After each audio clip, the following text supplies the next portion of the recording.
සමස්තයක් මේ දේශපාලන නිරත කාන්තා මන්ත්‍රීවරියන්ගේ සභිකවරියන්ගේ අදහස තමයි මැතිවරණ පනත ඒ විදිහට සංශෝධනය වුණාට මොකද වැඩ කරන්න තියෙන ආඥා පනත් එහෙම නැත්නම් ප්‍රාදේශීය සභා පනත මහනගර සභා පනත වෙනස් වීමක් සිද්ධ වුණේ නැහැ.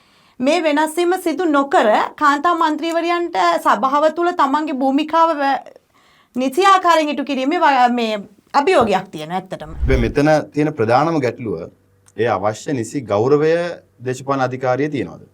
එහෙම නැත්නම් අද සමාජය සහ රටේ තියනවද කාන්තාවකට තරුණ ගෑල් ළමෙක්ට ඇවිල්ලා නිදහසේ තමන්ගේ අදහස් ප්‍රකාශ කිරීම සහ දේශපාලනය කරන්න. මම හිතන්නේ පළවෙනිම දේ තමයි අපි නීති රීති අනපනත් වලින් ගෞරවය සහ නිසිතන සමතන හදන්න බෑ.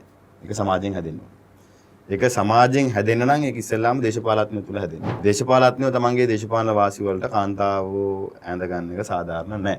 සහ දරුවෝ ඇඳ ගන්න එක. මේ ප්‍රධානතම දේ තමයි නිසි ගෞරවය අපි ලබා දෙන්න ඕනේ. ඒ තමන්ට ගරු කරන්න ඉගෙන ගන්න ඕනේ ඉස්සෙල්ලා. ඉතින් තමන්ගේ ඉස්සරහින් කෙනාට ගරු කරන්න ඉගෙන ගන්න ඕනේ. ඒ වෙනස ඇති වුණොත් මම දන්නේ කාන්තාවන්ට මේ රටේ දේශපාලනයේ ගෞරවාන්විතව දේශපාලනය කරන්න පුළුවන්.